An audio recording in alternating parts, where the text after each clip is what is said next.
right, what is up, you guys? Happy Monday. Even though it is Tuesday, we're just gonna continue to roll with it. Okay.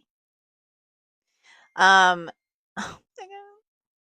um, it's been one of those weeks where I have been very busy, feeling very blessed, and just genuinely grateful, genuinely a little bit overwhelmed, but genuinely grateful. And somewhere in between all of that, I forgot what day it was. So, Megan Monday on a Tuesday. Hello. Okay, so today I want to talk about something that I probably think about more than I should.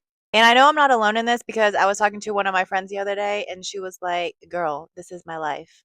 So, when you ask somebody a simple question and instead of giving you an answer, they take you on a full ride, like the scenic route that you did not consent to be on. You're like, "Hey, can you do coffee tomorrow?" And they're like, "Well, I have to drop my kid off and then I have to go to the doctor's office and then I have to stop by Target and then I have to go wash my cat. Did you know that I had a cat? Had her for 3 years." And meanwhile, you're like, answer the question. And so I've been thinking about why this happens in the first place. I don't think people do it to be annoying. I genuinely do not think that at all. But instead, here's what I think is going on. I think that some people just process out loud. Like they need to walk through their entire mental calendar before they can answer you, before they can land on a yes or a no. And in their minds, they're being thorough. And I feel like they think that they're showing you that they're thinking about it. But sometimes what it feels like on the receiving end is completely different. You're like, "Babe, I asked you for the destination, not the entire route of how to get there." But I think there's another layer to it too. Sometimes people give you the context instead of giving you the answer because they don't want to tell you no. They're like, "Here's a whole list of things as a soft letdown." The answer is no, but they're not going to say no. So they're going to describe their whole entire Wednesday and have you figure it out instead, which honestly is its very own conversation. Go back to episodes 10 and 11 to hear what I had to say about saying no because protecting your peace is important. Okay. Here is where I'll get a little bit honest with myself because I definitely catch myself doing a version of this sometimes. Not the same way, but like I've definitely been in situations where somebody will ask me something, and instead of just being direct, I feel like they need to know all of the context before I tell them the answer. It's almost like I want to give them the context so they understand why they're getting the answer they're getting. And sometimes it's helpful, sometimes, but other times I'm doing the thing.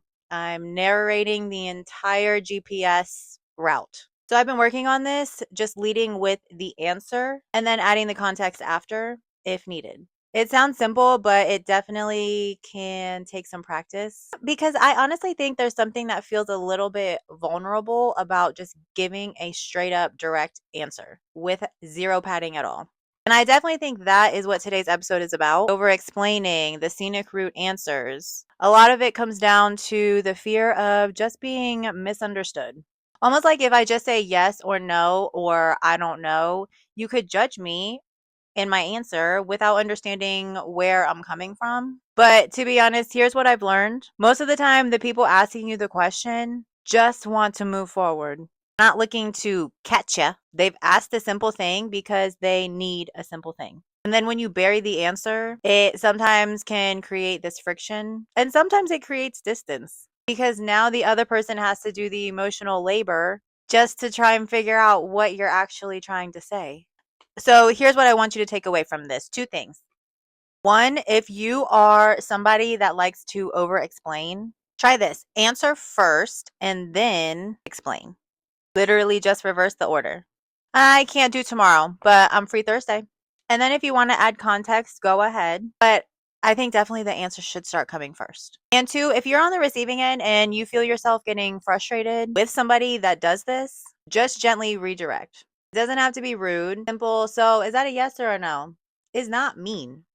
It's actually, I think, doing both of you a favor. All right, so that is your Megan Monday on a Tuesday. If you resonated with this, send it to somebody who needs to hear it, or send it to somebody who does the thing. They won't know why you sent it, and that's the beauty of it.